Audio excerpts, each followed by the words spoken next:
Welcome, everybody, to another edition of Scarf Life, RSL Nation's Lions Den podcast with your hosts with the most, Mr. Adele and Bakir. Bakir. Same. Bakir. How are you feeling this beautiful evening after an awesome result against the powerhouse that is Minnesota United Football Club? Oh, so good. It's riding those highs like you wouldn't believe. Is it is it just me, or does it kind of feel like, thank God, I knew we sucked, and this is a confirmation that we actually are not very good this year? Or is this another kind of addition to the depression that is the season so far to you? Well, I mean, I think there's there's an inherent difference of being bad consistently and having a bad game. And I don't want to like sit here and make any excuses or like, that this is a team I love and support with all my heart. But I think yesterday they played bad. I think the individual pieces and the actual talent on the field isn't. I don't think we're like a shit team, to put it bluntly. It's it's. I think it's one of those Utah things where you played at the level of your competition. It's Chivas all over again. It's DC United all over again. It's we show up against the level of our competition. Yeah. No, there's something that I'm not sure what it is. It is Utah thing. I mean, the Utes do it, the Cougars do it, the Jazz have done it for decades. We have done it. RSL has done it for many years now as well. Let's talk about that game specifically yesterday. There's not a whole lot positive to be taken away from that game.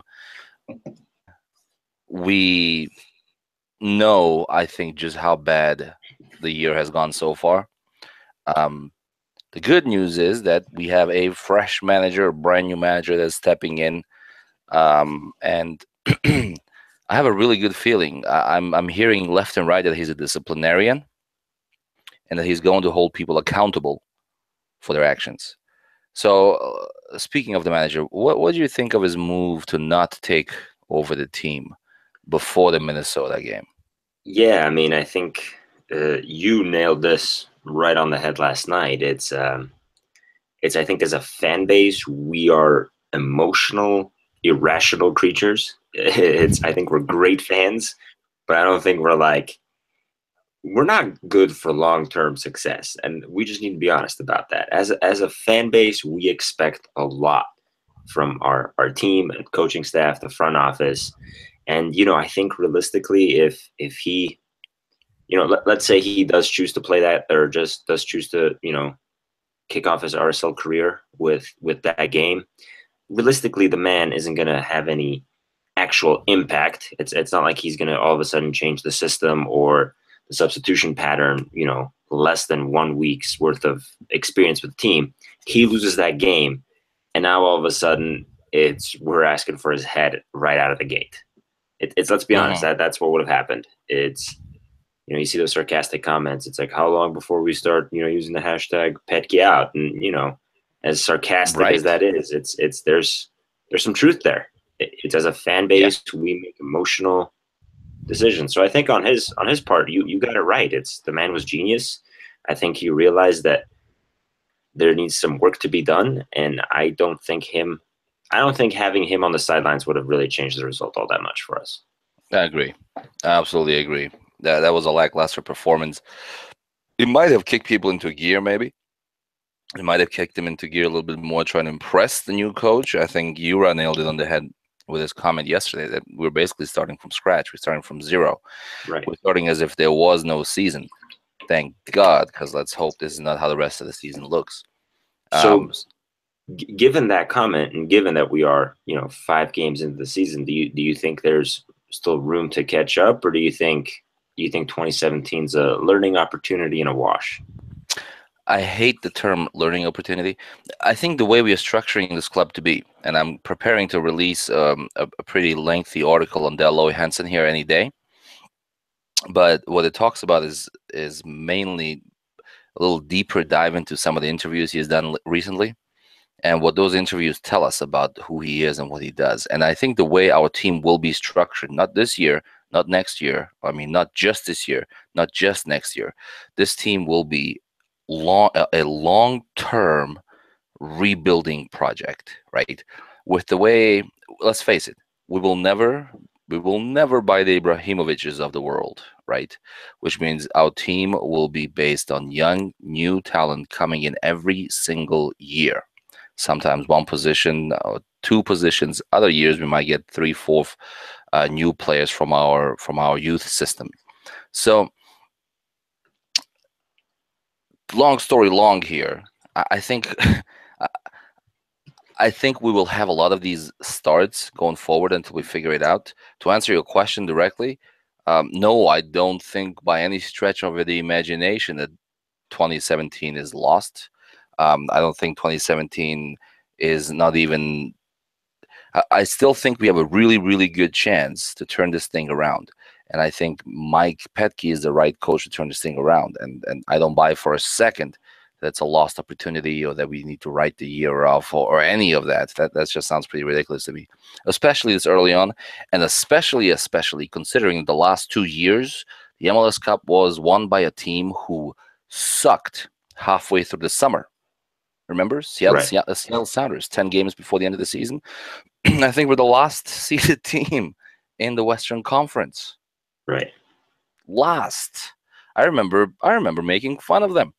Yeah. Um, Good the times. MLS, the MLS, the MLS was saying, "Hey, do you think the Sounders will make the playoffs?" And I think my official response was, "Sure, if you expand the playoffs to 10 teams or 9 teams, right?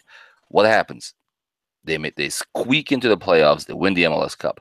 The year before, the exact same story with Portland Timbers. And let's face it, that's how we won our cup in '09. I do not buy for 1 second that this team is not going to have a good year, maybe even beyond just a good year. And I think it does take someone like Mike Petke to step in there and just kind of whip everyone into shape. What do you think? Do you agree? I mean, it's. I stand by the comment I made during our like preseason. I think episode 1 of this show. It's our final 5 games are brutal against some really top competing teams. We get more than 10 points out of those final 5 games. We are playing in the final. I'm calling that right now. And I've called that before, and I'm gonna stick by that. I Hmm. honestly believe that the streakiness you're talking about is if we get red hot at the final kind of closing of it, there's absolutely no reason that the team we have and the personnel we have can't can't compete at the highest level. Are we both saying that we don't want to talk about the game on Saturday? Because we um, have gone we have said this in a lot of different ways, but we haven't mentioned that game yet. Honestly, I'm fine skipping it. I don't, I don't think there's much to talk about. I think I remember Jerry Sloan. Remember Jerry Sloan saying, and he had some legendary post game interviews, and there were games where he would just say, "You know what? We won't even watch that tape. That's just a throwaway. There's nothing to learn there. We'll just throw the whole thing away." Right? And I'm okay with that. I'm totally okay not thinking about this game until June 17th. of June. June 17th, we have a home game against Minnesota United Football Club. Absolutely. That's what, 6 weeks away? Uh, 2 months and change. Yeah. Excuse me. Yes. I was thinking month and a half. Yes, 2 months and some change. I think this is a great opportunity for us to play for 2.5 months, host what will hopefully be the worst team in the league at that time. Because if it's not, we might be us. Um, and test ourselves and see how far we have come in the past 2.5 months. Absolutely. First thing first, turf fields at this level of competition should be illegal. Um, Mhm. it's. I You've been barking remember up that tree for quite a while. it's ridiculous. I mean, we were looking at like the injury report, and next to Schuler's name, his injury was listed as turf. Hmm. What is this? Are we? It's not the rec league down at the Y. Um, Hmm. this is the the Premier League of this nation, and we are talking about, being a top competing league worldwide and bringing in top talent and investing in all the right places, we got people playing on turf. Turf. Let's turf field should be illegal, period. And that turf field last night is like the worst offender of them all. That being That was said, horrendous. the Loons are working on a stadium. I think they said something around 2019. So we'll cut them a break for now. It's everyone has to start somewhere. I think what I'm really going after is the Portland Timbers, the Seattle Sounders, and those likes. Those of The Seattle Sounders. who've been I've never turfing played it. on it. I've never played on it, but I've heard that the Portland field is actually pretty decent. It's high level, high end. Right, it's turf. the nice turf. It's the nice plastic field. You can put makeup on a pig. Doesn't change the fact that it's a pig. It's a nice pig. Whatever. Regarding that game, I think if there's a single learning opportunity or a takeaway, I don't think it's like film or anything. I mean, it's, realistically, we aren't as deep as I think we thought we were at the start of the season. It's, Mond came off, and that unraveled really, really quickly. Yeah. Well, we have no center backs right now. Well, we have one. One. Schmidt is a center back. Right. We've got Justin our Schmidt. Our draft pick, whom we thought was probably not even going to play this year, is our only center back right now. Right. Well, that brings us to a larger question at hand. How much of what has happened so far do you think is a result of the injuries? I mean, hell, we can't. The last game we had 9 people out. Not the game before Minnesota. 9 people. This included injuries and international call-ups. Right. I think something like 7 of those 9 would be starting if they were here. Right. Weird thing was that we actually had a decent result in New York 0-0 with that total makeshift lineup.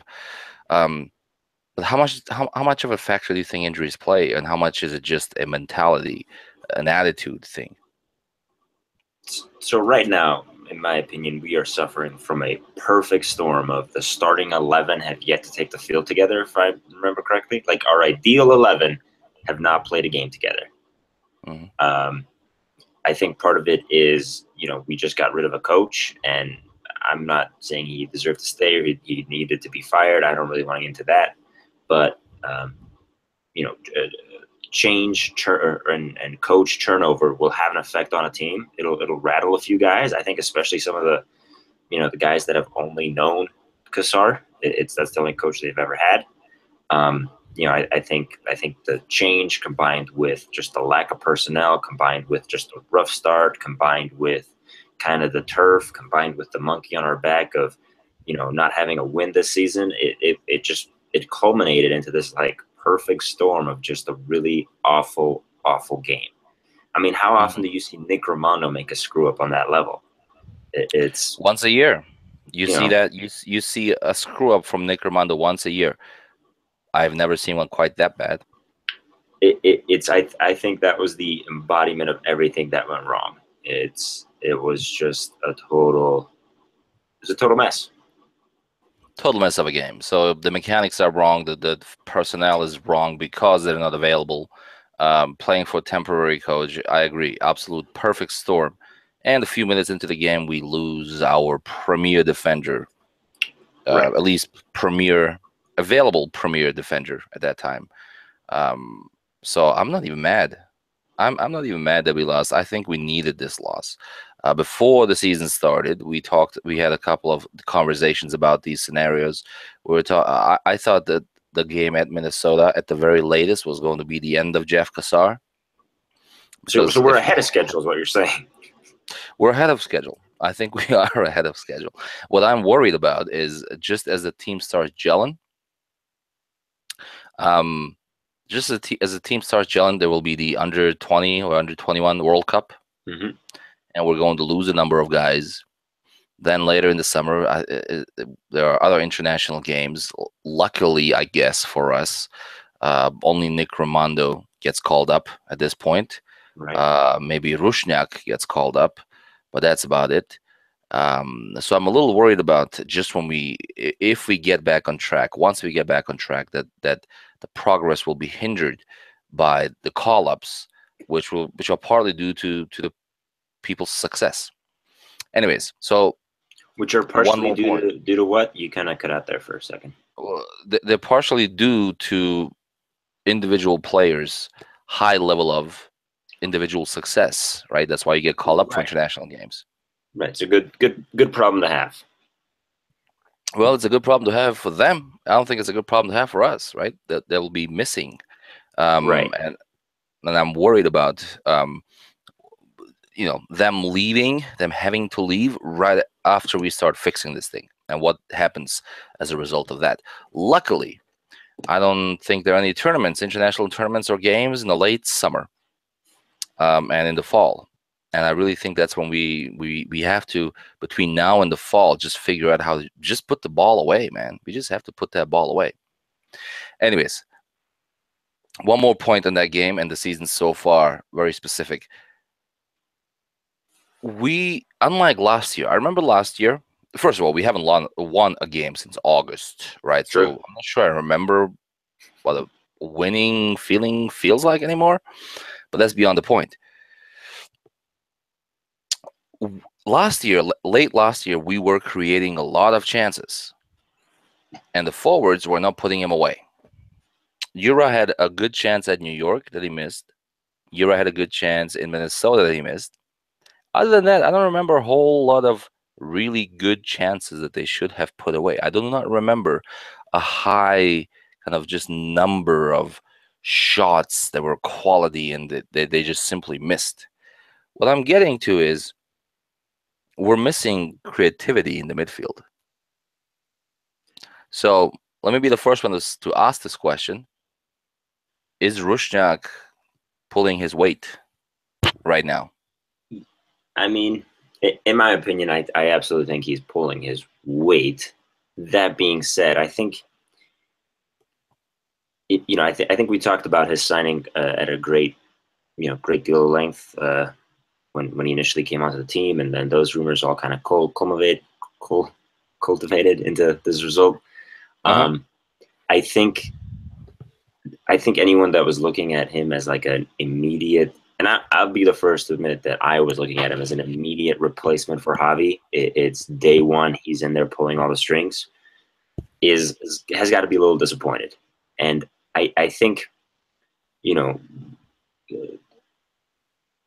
like Javi knew, at least in his prime, how to place a perfectly weighted ball at the feet of basically any one of our strikers, and he was the maestro. He is the maestro. It's those are not easy boots to fill. Rusnak plays that role totally differently. It's not an apples to oranges comparison. I do think Rusnak is pulling his weight, but I don't think asking him to be the creative kind of creator for us right now is a realistic expectation. Uh-huh. I don't think he's going to be putting perfectly weighted balls at the feet of Jura to bury him. I think, I would like to see a little more tempo out of him. I'd like him to dictate the game. But I think as far as his actual output results wise, I'm not really too worried yet. Not I'd worried. like him to Good. spree the counter faster, but that's about it. Yeah. Yeah. All right. Fair enough. Fair enough. Anyone we need to criticize? You know what? I do have someone to criticize. The fans. The fans criticizing Sonny. Have you noticed this? It seems that there isn't anything Sonny can do right now, according to a lot of fans. I don't get it. I don't understand it at all. I completely disagree with that. In my opinion, and I think I've stated this to you before, might have been offline, Sonny is probably the player of the year so far for us. Right? He has committed quite a few fouls. He has picked up a few cards. He had that awesome assist against, was it New York? I think it was New York. I think that Can't was remember. Rusnak. No, assist for the other team. But the only the wrong kind of assist. But the only reason that happened is because he was the only guy actually trying. So I'm completely confused by why fans think that Sonny of all people is not pulling his weight. Why they think he's the one they should criticize for his play so far. Um, Agree, disagree? What do you think Yeah, about I Sonny's think performance so far? I've definitely seen the critiques you're talking about. It's um, I think it's pretty rampant on any kind of comment section or Facebook feed or anything regarding the team. It's somebody will be critiquing Sonny. Um, I, First thing first, I think he had a fantastic game against Minnesota last night. I think he played really well in his position. I think he broke up attacks as much as possible. I think yesterday was one of his better performances. He, in my opinion, has been good, not great. He's had some pretty big screw ups. He's had you know, some ugly plays and some hard fouls. But I think if he does not commit those, we lose those games. I think the Toronto game, he got a lot of flack, the opener, and I don't think many fans realize that if you play soccer against Toronto, you will lose. It's Uh-huh. I think Sonny broke up the play. He made it ugly. I think he committed fouls where necessary, and I think that's what resulted in us not, losing that game. So I think part of it is the role he has to fill. It's not a very glamorous role. I think part of it is there is some criticism there that absolutely needs to be, talked about and address some big mistakes. But I think to point him out specifically as one of the weakest members of the team is insane. I can think of at least five or Mhm. six guys that you need to talk about and address first before you even get to Sonny. I mean, and that's just me. If nothing else, he's trying. He's trying. I don't think at any point that you can point to Sonny and say, you know what, the guy is lazy. He didn't try tonight. You can point out quite a few guys at any given time and say that about them pretty easily. I don't see how you can do it. I can do it about Sonny. Anyways, all right. So season is looking pretty bad right now. Um, Pretty not good. Pretty you not know, good. you know what? And the other reason I'm not worried Why are you not worried? because it doesn't matter. Yeah, it doesn't matter, right? It doesn't. So supporting a winning club is easier than supporting a losing club. Nostradamus, look at me right here, man. That's mind blowing statement right there. Right. Am I correct? Yeah. So what I'm gonna say is this: who really? I mean, do we? Who, if you think about it, if you get to the root of why you go to the games, and I think RSL has a very loyal fan base. That's why even when we're not doing too well, the stadium is pretty close to sold out. The TV games are watched pretty heavily. It doesn't matter at the end of the day. We don't do it for the wins, right? The fans go to the stadiums for the camaraderie, more or less. I mean, tell me, do you go just to see them win? Sure, when they lose, it's worse than when they win. Again, a mind blowing statement right there. But what I'm saying is this: the reason I'm not worried is because whether they win or lose, we're gonna keep going to the games, right? Whether they win or lose, we're gonna watch the games.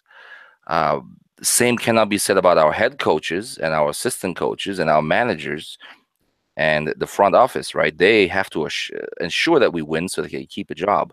But from the fans' perspective, we're really there to support in good times and bad times, right? So to me, whether they're winning or losing, it doesn't really matter because I lived through '05 and '06 and '07 and '08 and '09 looked pretty bleak up until about October, November even, right? So that's why I'm not worried at the end of the day. Um, and I have trust. I have full trust that our management, and when I say management, I mean our front top management. I'm talking about Deloy and his boys. Whether they always make the right move or not is debatable. Of course, they don't always make the right move, but I completely have trust in that group that they will do what is best for the club, what is best for the team, and what's best for the fans. Sure, So, sure. I mean, I just to kind of counterbalance that ray of sunshine that was that speech. It's mhm, I think you absolutely represent this kind of older guard that was, you know, that remembers playing at Rice Eccles and was there from day one.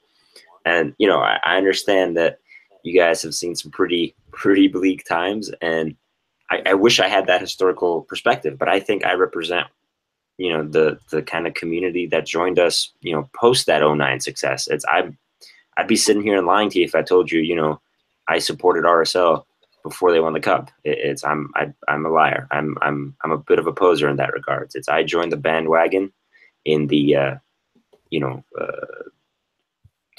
11, 12, 13. That those were mhm, kind of my early years. It's you know, this is the worst that I think my generation and the kind of newfound fans have seen the club, and I think it's a little scary for us. I think everything is up for change. I think when we joined the kind of the family that is RSL, it was we're the diamond and we're Javi and we're possession and we're you know, good soccer and we're perfectly weighted passes, and there was you know, we're the team with a chip on the shoulder, and I think there was all of this to kind of believe in and buy in, and I think kind of slowly watching that erode over the last 2.5 years has put a little doubt in some of us.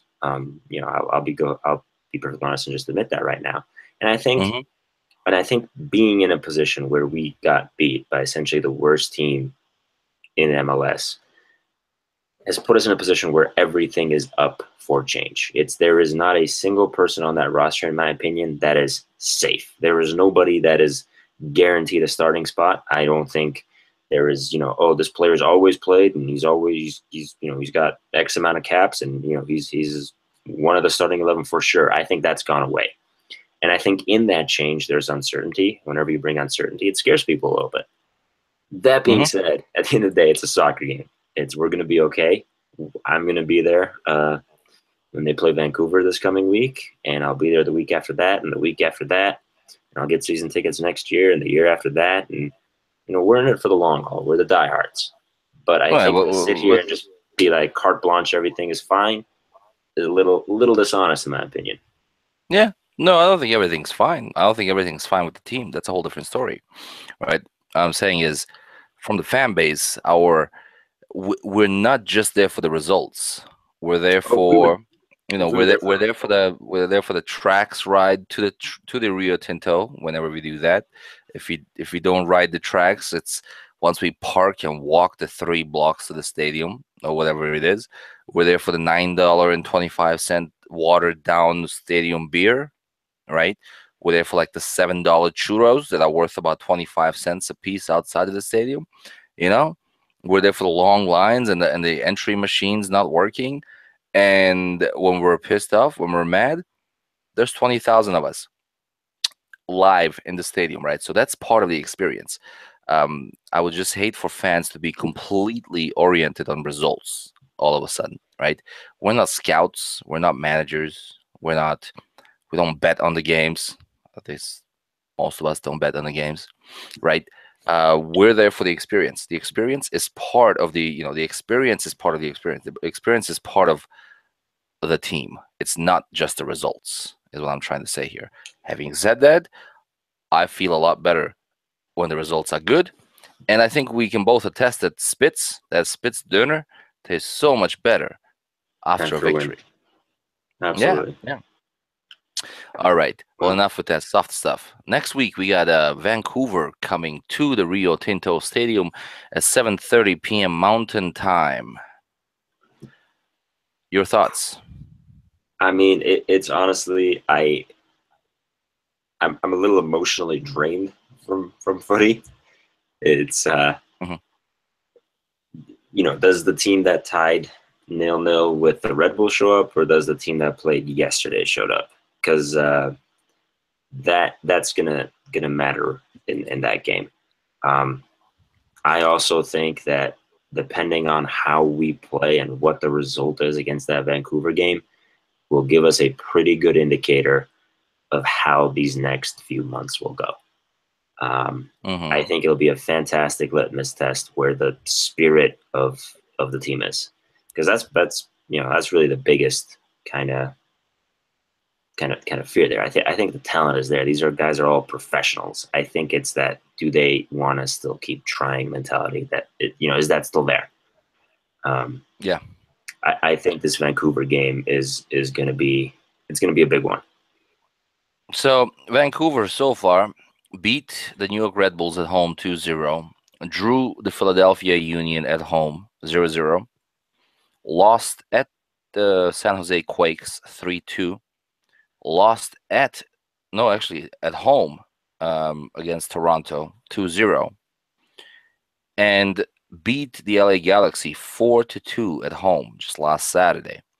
In between all those, they had a 2-0 loss in the Champions League against Mexico's Tigres, a team we're very familiar with. They seem to be all over the place as well. Right. And they're playing at home against Tigres, the second round of the Champions League round on Wednesday, April the 5th. A couple of days before they play us, they will have played a Champions League game at home, then travel out to Salt Lake City to face us. Just a little recap there. Haven't spent much time watching them this year. Historically, they've been a very dangerous team. Like I said, just beat LA 4-2. It's no easy task putting 4 goals on LA, regardless who's playing over there. Um, what do you think about what they've done so far? Yeah, I mean, I think that Champions League game, I think, throws a nice little curveball in our favor. I would say, I think realistically that will be the priority for them. I think they, play a bunch of their guys for the full 90 there, and I think by the time they show up to Rio Tinto, it'll be at elevation. It'll be a fatigued team. I think it's about as good of an opportunity as we're gonna get to beat these guys right now. What would make you happy in this game? I mean, obviously a huge win, but what would make you happy? I mean, a tie, I a think I think I don't care what the final scoreboard will say. I think what I need to see is a midfield that doesn't feel separate from the offense. I think that's the biggest problem. The midfielders are doing their own thing, and the offense has been doing their own thing, and the two have yet to meet. So I think some good clean play there. I think some good opportunities, some chances created, some shots on goals, and just burying our chances, making people pay for their mistakes. I think RSL doesn't capitalize on opponents' mistakes nearly enough. I think when the opponent's defense screws up, we need to jump on that and take care of business. It happens to us all the time. We get punished for our mistakes, but we don't punish others nearly well enough. So I think at least a couple goals, hopefully from Yura, a good performance from Plata if he's playing, and I would be a happy RSL fan. All right. Well, we're dead last right now. So there's that in the Western Conference. 2 points, 0.4 um, uh, points per game so far. 5 games in. You asked me the question about whether the year is basically one that we should write off pretty soon, or if it's something that we can come back from. What do you think? I mean, it's I think as close as the Western standings are right now. I mean, I don't think there's any teams that are like running away with it. I know Portland has a pretty strong start, and I know FC Dallas have had a good strong start. But I think other than that, one win and a couple of key losses, and we're right up there, fifth, sixth, seventh, as far as standings go. Yeah. So I think realistically, nothing is too far away yet, mathematically. I think what it really comes down to is these next couple of months and how we either rise or don't rise to the occasion. You looking for anything specific to see from Petke or the Um, team as a result of Petke? I think it's he's the guy that infamously, benched Thierry Henry during a playoff run. I think the guy's a disciplinarian. I think he's a no-nonsense dude, and I think he has that RSL chip on the shoulder that we've been missing for a couple years now. I've read a lot of articles talking about, oh, we lost our identity and we don't know, and they were talking about formations and bringing back the diamond. And I think that's all, that's tactics. I don't care what you line up or how you, decide to put the guys on the field and how you want to run them and what plays you want to do. I think that chip on the shoulder of we are better than everybody else, but we're a small market team. We're a bunch of guys that don't quite belong anywhere else. And we kind of found this weird little place in Utah to play some really good footy. That's our identity. And I think he'll bring that back. I think he'll bring some of that, Jason Christ bite back to the team. And I think that's what we've needed. We needed someone to call guys on their crap. We need someone to get aggressive when we need to get aggressive. And just someone who with some vision. That's what we've been missing. And I think he has all that in spades. Couldn't agree more. I just hope that the fan base gives him more than a few weeks of time to actually start seeing some kind of results. Having said that, I think there's a decent possibility that we can see results pretty quickly. Reason being that we should see players coming back from injury pretty soon. And reason number two being that I think the pieces are there. A lot of the pieces are there, right? It's just a matter of putting them together. This is why I thought it was almost insane until you think about a little further why he did it, that he didn't take the reins against Minnesota. Right? You would think on paper that should be an easy win. Well, there's no such thing as an easy win, but it should be a win for RSL. So you'd like to take credit for that. But there's even more respect for him not taking the reins before that game. Whether he knew what was going to happen or not, beyond the point right now, right? Lastly, as we're closing out here, Vancouver, Saturday, at home. Predictions. I'm gonna say 3-0 us. 3-0 us? Yeah, that's RSL for you. We're streaky. We the lows are low, but the highs tend to be high. I'm gonna say 3-0 us. That's bold. Yeah, I feel it. I'm gonna say 1-1, and I'm gonna say a close to sold out stadium. What was your score prediction? You cut out. 1-1. 1-1. A tie. 1-1 at home against Vancouver. Okay. I'm also predicting there will be about 10 to 12 sarcastic Petke out tweets. Right. And there will probably be about 2 or 3 serious Petke out tweets. It's that's us, man. That's us. That's us. That is so us. No, 1-1. I haven't seen. I don't see how you can get a 3-0. First of all, I don't see us scoring 3 goals. We scored 2 goals on the team that has conceded 18 goals in the previous 4 matches. Right. Right. First of all. Right. Second of all, we conceded 4 goals against the same team. I don't see how in the world we put 3 away without giving a bunch up in the back, especially with our defense being hurt and being out and all sorts of things. I guess we'll see who actually ends up playing on Saturday. But if we are as thinly stacked as we are right now, I see absolutely no chance we walk out of Rio Tinto on Saturday with 3 points against Vancouver, a team that just beat the LA Galaxy. God forbid they actually get a good result in the Champions League game on Wednesday, because then they're just on cloud 9. Right? I don't see us walking away with 3 points. Well, I mean, I think it is worth noting that Rio Tinto does not have turf, so Schuler's injury should be cleared up by Saturday. By process of elimination, I think you are correct. So I mean, I understand that what I just threw out was pretty optimistic, but I also think, given some of those exit interviews and some of those post-game conferences, that this is a side that's going to be hungry to redeem itself. And I think Vancouver will be coming tired. I believe they're coming in off of a loss. I don't think they can play ball with Tigres. And I think I think realistically they will, um, they'll be ripe for the pickings. Do you think Yura gets benched anytime soon? I think another game like the like yesterday's, I think absolutely. I don't know who you replace him with. I don't know what that formation change looks like, given that Chad Barrett is out for the rest of the season, realistically.